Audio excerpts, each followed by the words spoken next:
Assalamualaikum warahmatullahi wabarakatuh. Perkenalkan, nama saya Sutrisni Kusumah Ningtyas. Saya dari Fakultas Ekonomi dan Bisnis, Prodi Akuntansi.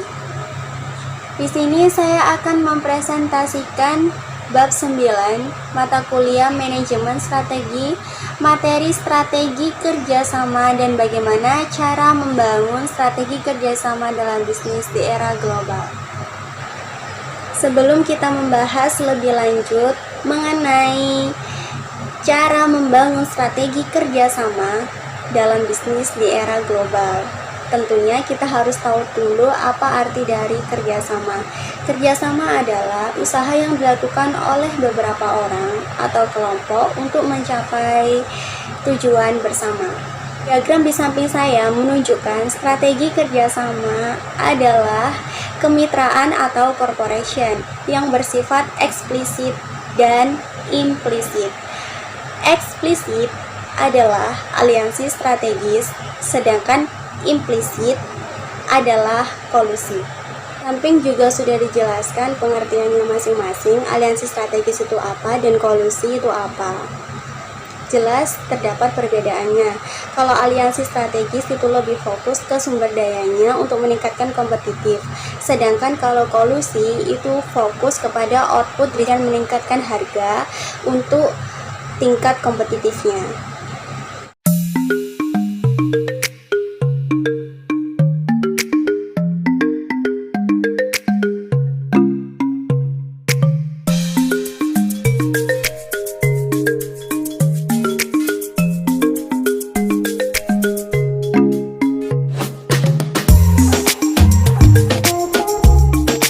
Dari ketiga cara tersebut tentunya ada kelebihan dan kekurangan masing-masing.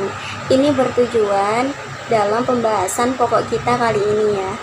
Nomor 1 adalah bagaimana proses aliansi strategis. 2. Kelebihan dan kekurangan aliansi strategis. 3. Bagaimana konsep tiga cara itu, joint venture, merger, dan akuisisi aliansi strategis.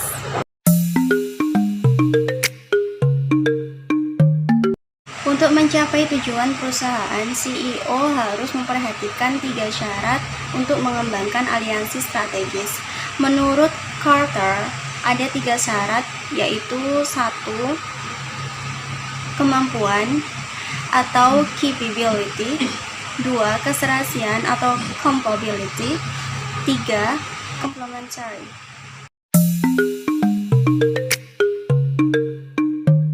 Kemudian yang berkaitan dengan budaya antar perusahaan untuk memenuhi keberhasilan aliansi strategis. Ada beberapa faktor berikut. 1. Masing-masing pihak harus mempunyai budaya yang kuat. 2. Agar bisa membangun corporate image, satu sama lain harus saling mengisi. 3. Berkaitan dengan core competence, di mana perusahaan mengarahkan penguasaannya kepada hal-hal yang bersifat keunggulan kompetitif, maka budaya harus dipersatukan. Selanjutnya, alasan perusahaan mengembangkan aliansi strategis. Berikut diagramnya. Oke, selanjutnya kita akan membahas kelebihan aliansi strategis pada perusahaan. Berikut diagramnya. Diagram di samping menunjukkan kelebihan aliansi strategis pada perusahaan. Ada beberapa hal, yaitu ada 7. Bisa kita lihat. Nah, ini kelebihan inilah yang membuat perusahaan menggunakan aliansi strategis untuk mengembangkan strategi kerjasama. Selain kelebihan, juga ada kelemahan aliansi strategis pada perusahaan. Kita lihat di samping saya. Hanya ada 3 poin, lebih sedikit dari kelebihan aliansi strategis. Meskipun sedikit, ini adalah hal yang harus diperhatikan bagi CEO perusahaan agar tetap maju bisnisnya di era global. Setelah kita mengetahui kelebihan dan kekurangan aliansi strategis, kita akan membahas konsep aliansi strategis dengan 3 cara yang sudah saya jelaskan di awal tadi. Pertama, joint venture, kedua, akuisisi, dan ketiga, merger. Nah, di sini ada pengertian beberapa cara tersebut. Saya akan jelaskan satu persatu dan saya akan tampilkan diagramnya satu persatu. Joint venture merupakan perusahaan baru yang didirikan atas dasar kerjasama antara beberapa perusahaan yang berdiri sendiri. Akuisisi adalah pengambil alihan takeover sebuah perusahaan dengan membeli saham atau aset perusahaan tersebut. Perusahaan yang dibeli tetap ada. Briley, Mears, and Marcus 1999. Merger adalah penggabungan dua perusahaan menjadi satu, di mana perusahaan yang memerger mengambil atau membeli semua aset dan liabilities perusahaan yang dimerger. Dengan begitu perusahaan yang memerger memiliki paling tidak 50% saham dan perusahaan yang dimerger berhenti beroperasi dan pemegang sahamnya menerima sejumlah uang atau saham di perusahaan yang baru. Briley, Myers, and Marcus 1999. Konsep 3 cara untuk mengembangkan aliansi strategis.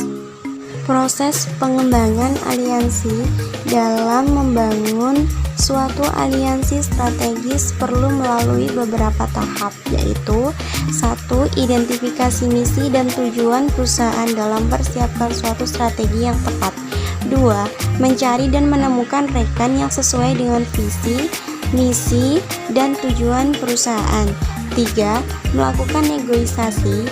Dalam hal ini mengemukakan rencana dan tahapan yang ingin dicapai dalam aliansi. 4.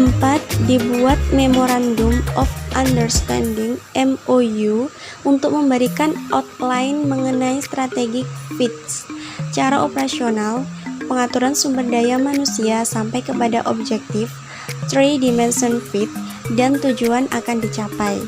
5. Realisasi dari MOU berupa antara lain membuat struktur baru, fungsi-fungsi baru, dasar hukum, sistem organisasi, dan rencana-rencana operasional untuk mengatur kerja tim. 6. Penandatanganan kontrak secara legal dari masing-masing pihak.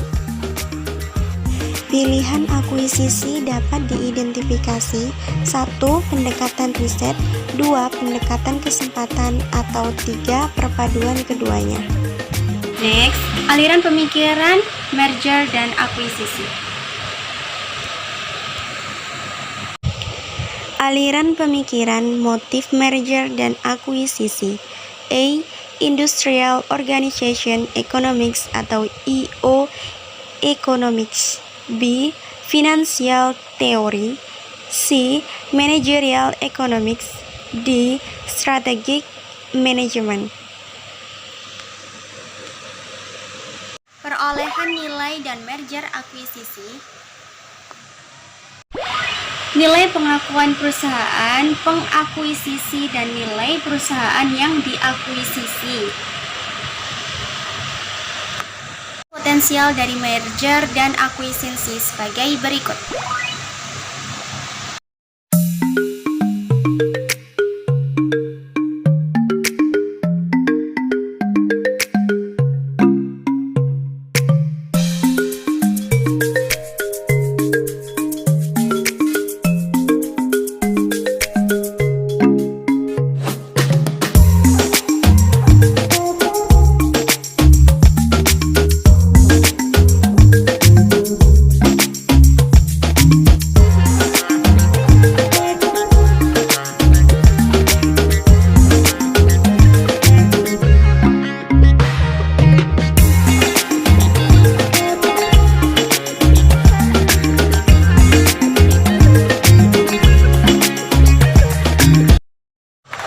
Sekian dari saya, kurang lebihnya mohon maaf.